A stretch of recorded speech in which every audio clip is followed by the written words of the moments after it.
night, a mother becomes a grieving mother because of our gun violence that's going on. Tonight on the Nightbeat, a group of mothers who've lost their children coming together to make a change. And you can now get a new kind of edible arrangement. We're not talking just fruit. What it has to do with the legislative fight over THC here in Texas. Live from KSAT 12, the Nightbeat starts right now. And thanks for joining us. I'm Myra Arthur. As a result of ABC's decision to suspend Jimmy Kimmel Live, KSAT is airing a full hour of local news tonight. And we begin tonight with an update on an Amber Alert for a 4-year-old girl from San Antonio. In the last 25 minutes, San Antonio police confirmed the little girl has been found safe. That Amber Alert was issued about 8:30 tonight for Leah Calderon. You probably got that alert on your phone. She was last seen in a neighborhood on the northeast side between Nacogdoches Road and Perrin Beidle Road area. But again, tonight, SAPD tells us that she has been found safe. We're working to confirm additional details.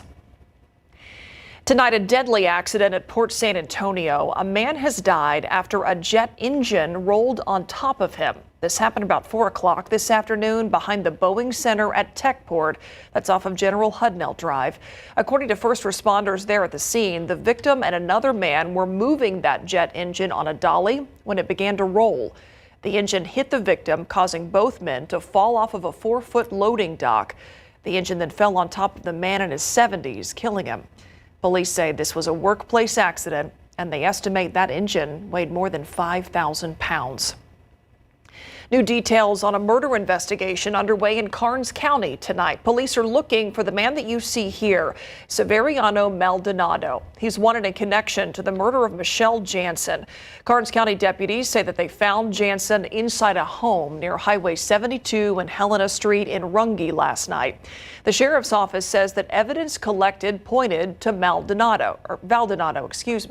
So now investigators are looking for him. Valdonado is 5'9", 195 pounds, has brown eyes, black hair, was last seen wearing dark-colored athletic shorts. The sheriff's office says that he also has a pistol and is considered armed and dangerous. So if you see Valdonado, officers say do not approach him, but contact the Karnes County Sheriff's Office. That number to call is 830-780-3931. San Antonio police are searching for a 5th suspect now in the shooting death of a 14-year-old boy. The person you see here is 17-year-old Andrew Cantu. Officers believe that he was involved in the beating and shooting of Simon Cuevas back in April. Surveillance video shows Cuevas walking with a group of people in the moments before he was shot. It happened outside the SAISD Alternative School Brewer Academy. 3 suspects have been charged with capital murder in connection with this crime. 2 of them are brothers, 14 and 16 years old. Their names have not been released because of their ages. Another suspect, 18-year-old Fernando Flores, is in the Bexar County Jail tonight. And another suspect took his own life at a home in Laredo last month. And news of this additional suspect comes just days after San Antonio police told us they were not looking for anyone else in this investigation. The Night Team's Avery Everett spoke to a group of moms close to this case. They are advocating for Simon's family. Avery, what was their reaction to that suspect information tonight? Well, Myra, it was shock. It's been 5 months since Simon was shot and killed. And that group of moms that I spoke to have been closely following this case. Now that another suspect has been identified, they're calling on the San Antonio Police Department for clarity moving forward. My heart is broken that now we're looking for another one. I'm in shock because I thought we were done only with the ones that were already in jail. I actually met with that group of moms for an entirely different reason today. They formed because of a shared loss of their children. Some were victims to gun violence, others died in the Bexar County Jail. But really, no matter the loss of their loved ones, they say that all of their cases could have more accountability. And that's the reason they're marching tomorrow. This is not the journey that no parent or sibling wants to be walking, but we are walking it. 5 years have passed, but Lydia Leos says July 30th of 2020 feels like just yesterday. That's the day her son Julian Denna died after being taken off life support. Just days before, he was booked into the Bexar County Jail where he overdosed from meth. Julian's death was a death that came upon a choice he made. When I fight Julian's death, I'm fighting changes in the jail system because he died in a place that should have been ready for what happened to Julian. That's why Lydia is working with other moms like Guadalupe Castro. It's been hard, very hard, these past 5 years. She also lost her son in 2020. Isaiah died after being shot and killed. What helps me grieve and remember him is helping other mothers out there. That's why they formed San Antonio Grieving Mothers Fighting for Justice, and it's why they're marching this weekend. We know that we're not alone. The protest is planned for Saturday morning. Families will meet here outside the San Fernando Cathedral.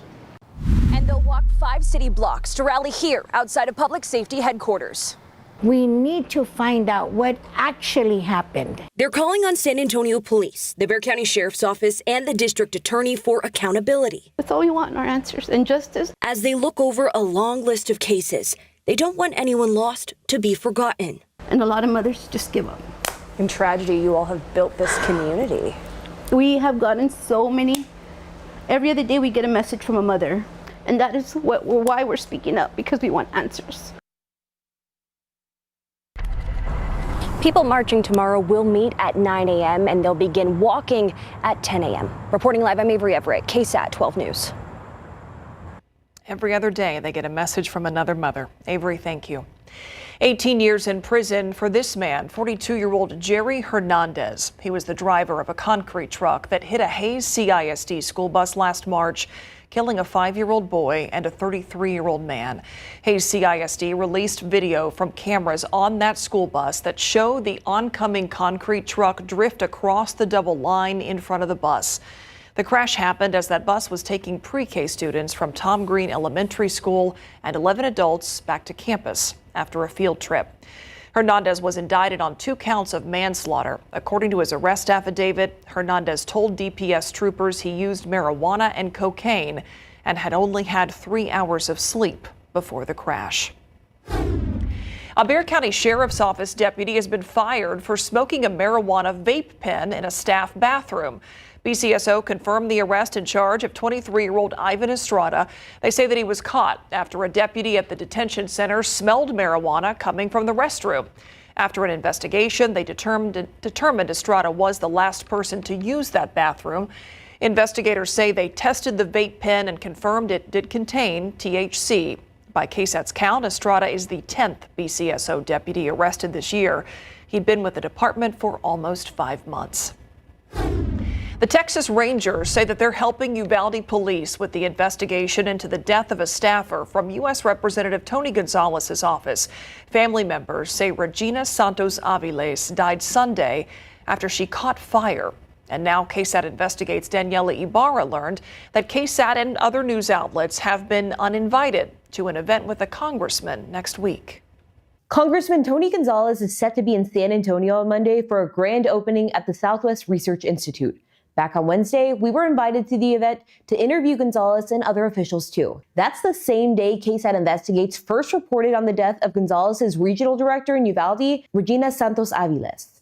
The 35-year-old died over the weekend after a close family member told us she caught on fire in front of her home in Uvalde. Uvalde police, firefighters, and paramedics responded.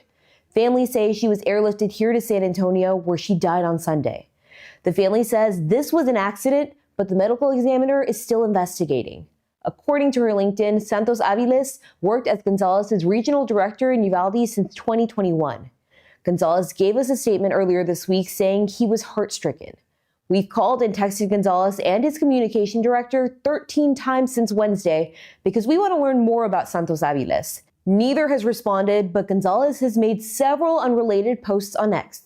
This afternoon, the Southwest Regional Institute said media outlets were no longer invited, but confirmed Gonzalez will still be there.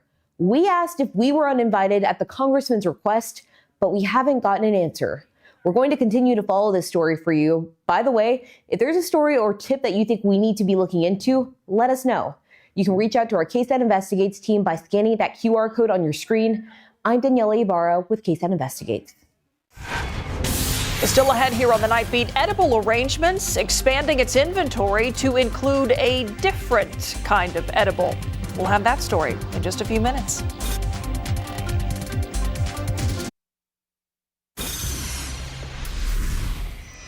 heard of Edible Arrangements, the fruit delivery service? Well, now a company associated with that one is delivering a different kind of edible, the kind with THC in it.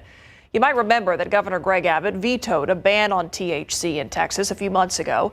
The Night Team's Zaria Oates explains that legislative battle is paving the way for more businesses to tap into the hemp market.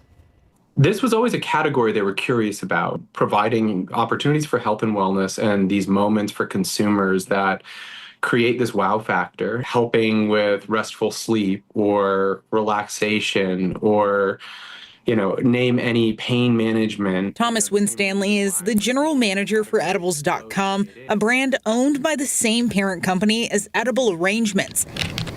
Now buyers can purchase THC from edibles.com if you meet their verification standards. We have age gating on our website. We have ID verification at the time of checkout. This is an effort Senator Jose Menendez has been fighting for at the state legislature to be a policy for every THC retailer. I support common sense regulation of THC, like I do of weapons, in the sense that only adults 21 and over should be able to have it. Regulating THC has been center stage in Texas, with veterans leading the charge in keeping THC legal. I had to have 2 brain surgeries, so cannabis has literally saved my life.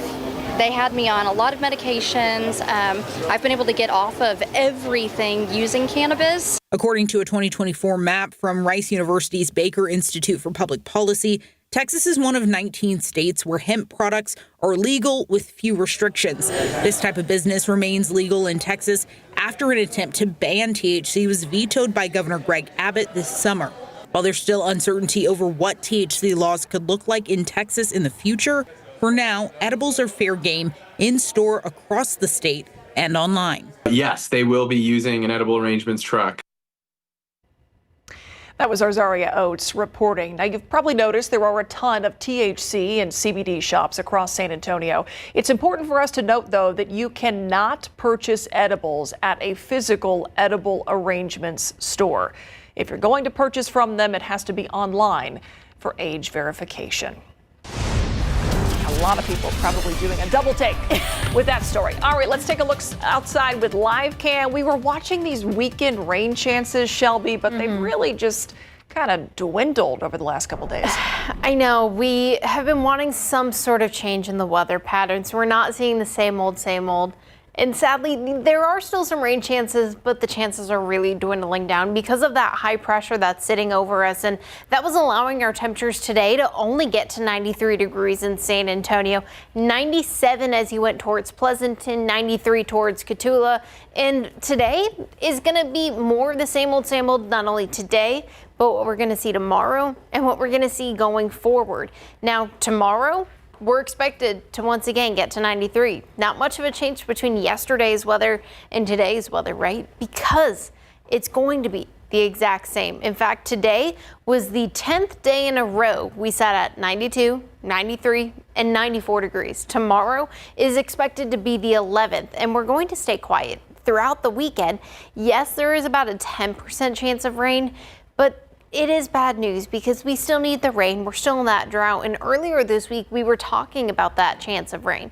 But there's the moving factors that we've been mentioning, and those are slowly starting to change. So here's a look at just the chances of rain throughout the week. 10% chance starting tomorrow through Tuesday.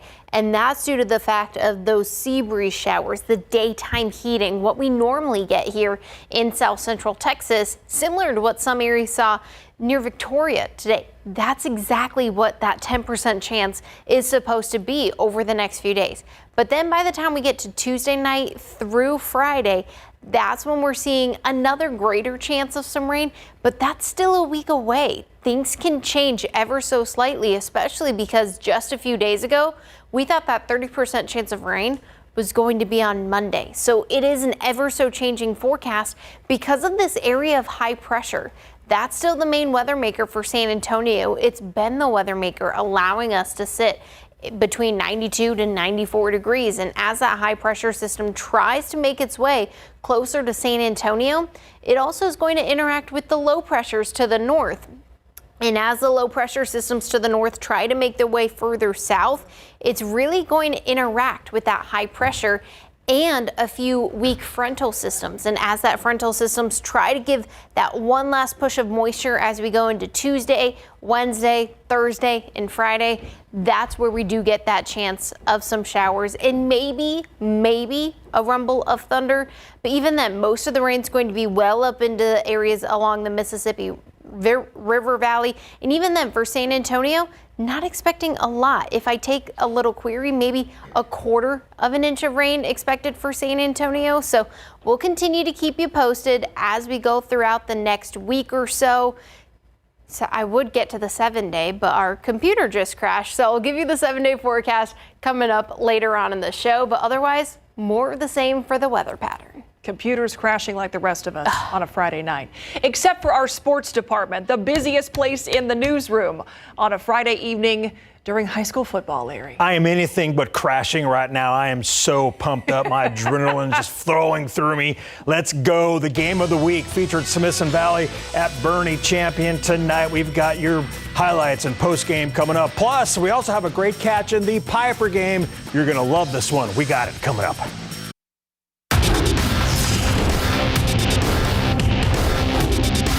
Hi, we're Champion Charger Cheer, and you're watching big game coverage on KSAT 12.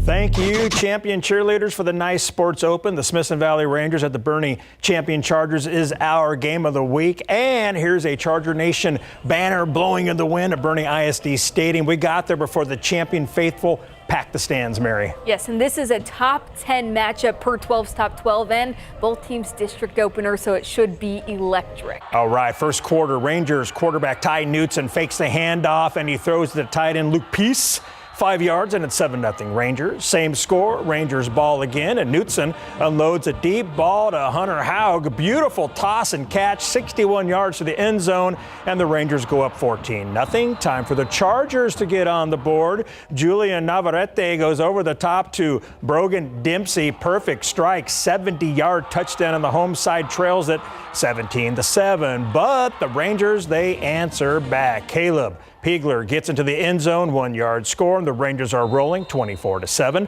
Knutson would add a 3-yard keeper to make it 31-7 at halftime, and the Rangers win 41-14, taking this district opener. It was just a great game. Our coaches prepared us for this every single day, every single hour, every single position. Did their thing tonight. Our D-line did great. Our whole defense did awesome. Our O-line really stepped up to play today. Some explosive plays. We got a couple of big explosives, in the throwing game, and I thought our running game was very, very steady in the second and the early part of the third quarter. I thought that made a big difference. Let's go to Piper High School for the district opener between the Piper Warriors and the Wagner Thunderbirds. Opening quarter, Warriors ball. Quarterback Chase Lyons rolls out to his right. He is going to throw the ball right at Adam the Photog to wide out Carson Lacombe for an incredible catch, and then he fights in for a touchdown, 38 yards.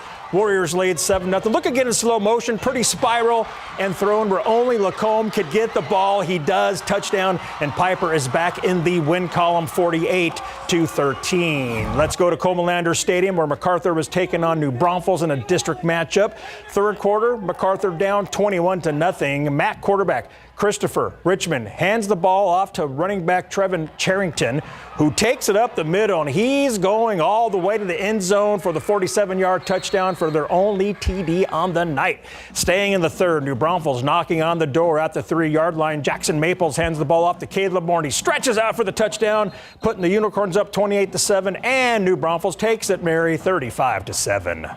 All right, our next game takes us to Bulldog Stadium. 2-1 Somerset hosting 2-1 Jourdanton. First quarter, Jourdanton deep in its own zone when Kai Schwartz breaks loose. He's at the 30, the 40, and just like that, the Indians are in Bulldogs territory. Jourdanton would take the 7-0 lead soon after, and Somerset answers. Caleb Flores goes deep to Quanell Nesby for a huge gain.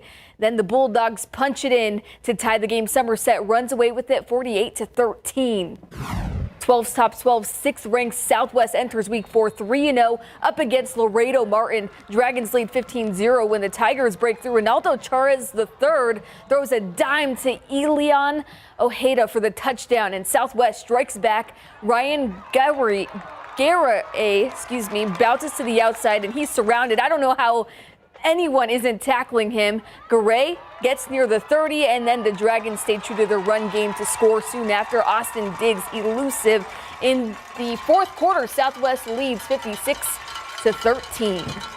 Crowns and touchdowns, homecoming 2025 for the Harlandale Indians, who are hosting the Jefferson Mustangs tonight. First quarter, Indians ball. The handoff goes to running back Gio Silva, and he runs to his right and breaks off a nice touchdown run to put Harlandale on top 7-0. And Harlandale wins a close one, 15-7. Let's go to the SAISD Sports Complex for their Brackenridge Eagles and the Marble Falls Mustangs, and this game was all visitors. Mustangs quarterback Andrew Liscombe throws the ball to number 11, Caden Langbine, and he's coming right at you. 45-yard touchdown. The Mustangs are up 24-0. Time to celebrate, and Marble Falls takes it 59-zip. How about this young man catching the extra point that was kicked by Kerrville Tive? Now here's the touchdown. The Antlers dropped on the Sam Houston Hurricanes. QB Colin Rose goes deep to number 5, Kyron Armelin. He brushes off a defender there, and he's going to house that baby. 74 yards to put Tivy on top, 50-7, Alamo Stadium. And Kerrville Tivy goes on to win, Mary, 52-7. Okay, District 28 6A foes Marshall and Warren are looking both for their first district win tonight. Scoreless first quarter, Warren Junior QB Mac Anderson finds Jamari Jones, and the senior wideout works hard for the Yak before he's forced out of bounds. Then Anderson hits Daniel Escarcega open over the middle for the tutty, and this one was all Warren, 62-0. O'Connor taking on Sotomayor this week at Ferris Stadium. A tough start for Sotomayor, 0-3, but they're trying to bounce back up 21-3. But O'Connor cuts into the deficit. Mauricio Galvan makes the house call. It's 21-10. Later in the second quarter, Cameron Grady, he's patient. He moves to open space, and the officials say he steps out of bounds once he gets near the sidelines. But the video evidence, Larry, says otherwise. What? Sotomayor did cap off the drive with a touchdown, and they won 42-16. Now we go to Edgewood Veterans Memorial, where Edison is taking on Memorial High School. Golden Bears on the 1-yard line and taking a page out of the Eagles playbook, doing, Mary, a tush push. Jacob Gonzalez, into the end zone for the score. But it wouldn't be enough as Memorial goes on to win this one 19-13. We are seeing some great action tonight, and we still have the road trip to go. Yes, but first, let's listen to the Southwest Legacy High School Band. We'll be right back.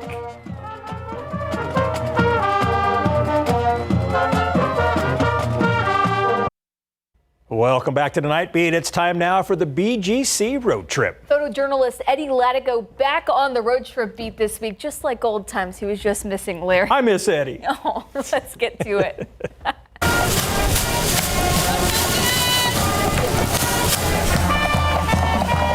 Love the sound of the pom-poms. 2-0 Charlotte hosting 1-2 Center Point. Scoreless in the first. Trojans, Lamar Rodriguez III airs it out. Julian Cruz wins the 50-50 ball, and it's Jaden Segura with the takedown. Charlotte in the red zone. A few plays later, the handoff goes to Julius Santos, and the freshman breaks the plane. 6-0 Charlotte when we left. 2-1 teams. Gonzales at Pleasanton. The Eagles trailing 14-3. Gonzales on the attack, and it takes 4 green jerseys to take down Travis Malvo III. Then the junior running back, Keith White, he extends the Apaches' lead, winning the race to the end zone. Now to Aggie Field, where Poteet is hunting its first win of the season with Pearsall in town.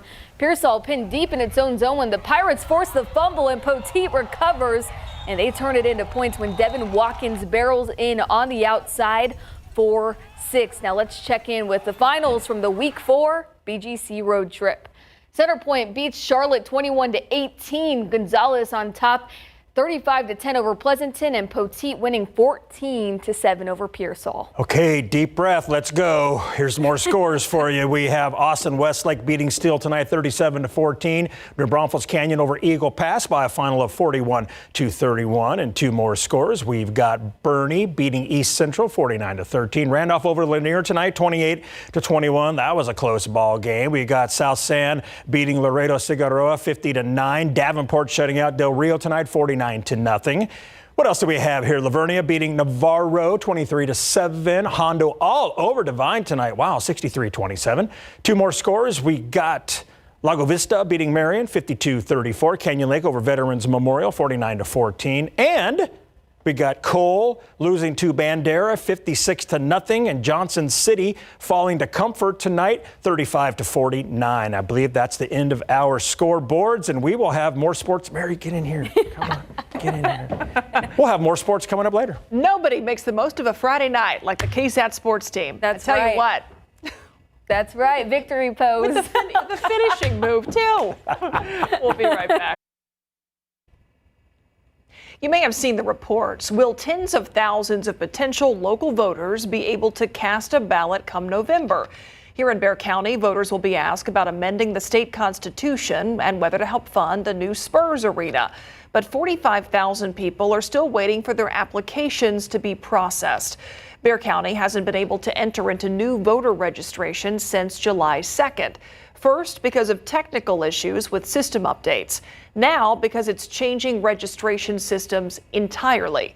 The county is switching to the state's voter registration system called TEAM after problems with its previous vendor, Votech, which is now shutting down in Texas.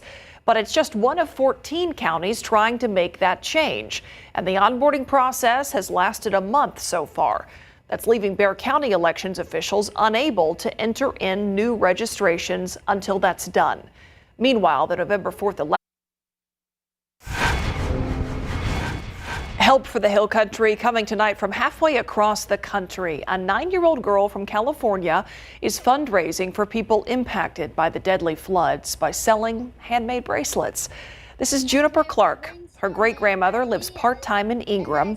She last visited the Hill Country back in April for spring break and kayaked for the first time on the Guadalupe River. After the July 4th flood, her family says that she wanted to help. So she started making bracelets out of rubber bands. She's raised $1,000 so far, and she's trying to raise even more. And we were brainstorming ideas, and I said I could make bracelets. We wanted to give back. Her love language is really like gift giving and just like caring for others. Most of the money she's raised has helped a kayaking group in Kerrville and the Mountain Home Volunteer Fire Department. Now she's trying to raise more money for the Hunt Volunteer Fire Department. Two Texas rivals will join together this weekend to honor a girl who died at Camp Mystic in the Hill Country floods. SMU and TCU will honor 9-year-old Lila Bonner at tomorrow's football game. According to a social media post, Bonner's father attended TCU and her mother went to SMU. They're asking fans to support the foundation called Lila's Light, saying, quote, "Together, let's show that even in rivalry, we can unite for a cause greater than the game." Lila was one of 117 people who died in the flooding on July 4th. That game is scheduled for kickoff tomorrow at 11 o'clock. And we're going to continue to see more of the same with our temperatures, but we are tracking a small amount of rain chances starting this weekend through next week. I'll break down what you need to know for your weekend planner, plus take a look at the rain chances you can expect next week coming up in just a bit. All right, if you were hoping for that weekend rain, bit of a bummer there as we saw those chances dwindle, but bright side, it's low 90s. I mean, you know, it's not bad. And even better, low humidity, low 90s. What a combo. Oh, it's such a good combo. And I mean, today in San Antonio, we only got to 93 degrees. And it was beautiful. We had that low humidity. You could go outside, enjoy your dinner break or your lunch break. Now, if you're not a fan of the heat, don't worry. There are some chances where you can get to the upper 80s, but most of us are going to be in those low 90s, similar to what we saw and similar to what we will continue to see, especially this weekend. 93 degrees on Saturday and Sunday. Still seeing about a 10% chance of some showers. Like I've mentioned, it's going to be very isolated, mostly those sea breeze showers, but statistically, fall is already here. We're already in meteorological fall. Astronomical fall starts on Monday, but the latest 100-degree day that's ever been reported at the San Antonio airport was September 28th. That was set in 2005, and even then, we're not expecting any triple digits anytime soon. We are still expecting above average temperatures for San Antonio, but that's not that hard. Our average is 89 degrees, and we're expecting to get to those low 90s like I've mentioned, and that's because of this heat high. That's continuing to just swirl in areas of the Mexico mountains with those low pressure systems to the north, producing thunderstorms in the Dakotas, Minnesota, where they even had 19 tornadoes reported in the state of North Dakota in one day alone. And that low pressure is going to stay up there. But as that one continues to move and split off, that's what we're tracking for that chance for the rain chances later this week. But it has to beat this high pressure staying in areas of Mexico and Texas. As this high pressure continues to try to make its way to San Antonio, that's what we're watching to beat that low pressure system up to the north for the chance for some rain. Whichever one is going to provide more strength and more power, that's what we can see. If that low pressure system closes off just a little sooner, we'll expect a few more showers and storms. But if that high continues to maintain its really area over South Texas, then we're going to stay a little more drier, not seeing the rain chances as much, which have continued to already dwindle throughout the week. But we're still expecting above average temperatures, but it's not that hard when our average is 89 degrees. But most of the country, except the Red River Valley and even getting into areas of Arkansas, are expected to be above average, even through the Pacific Northwest and even through the upper northeast side of the United States. So we'll continue to keep you posted as we go throughout the next week or so. And here's that 7-day I was trying to show you earlier. Most of the temperatures will continue to be the same. You're waking up in the 70s, some folks in the hill country or even just to the west sitting in the 60s. It's going to be beautiful mornings, might be a little humid for some folks, but we're going to continue to see that slight chance of a few showers near the coastal plains throughout the next few days until about Monday and Tuesday. That's when we start to see the rain chances return to the forecast, seeing those partly cloudy skies, seeing a little bit more of that moisture and humidity return to the forecast. But otherwise, pretty much copy paste starting tomorrow, today, and even a few days ago throughout the next week or so for San Antonio. But still some rain chances, so we'll continue to keep you posted as we get closer. All right, thank you, Shelby. Well, you thought Mary and Larry were done earlier. No. We're still talking about our game of the week, Larry. Absolutely, we're not done. Mary's going to come up here and join me in just a few minutes. Yes, we're still talking game of the week. Smithson Valley at Bernie champion. I'm really surprised at the final score because both the teams very good, have good defenses, but the Rangers are just such an outstanding football team right now. We're going to talk more about that game and have some finals that we didn't have for you earlier after the break.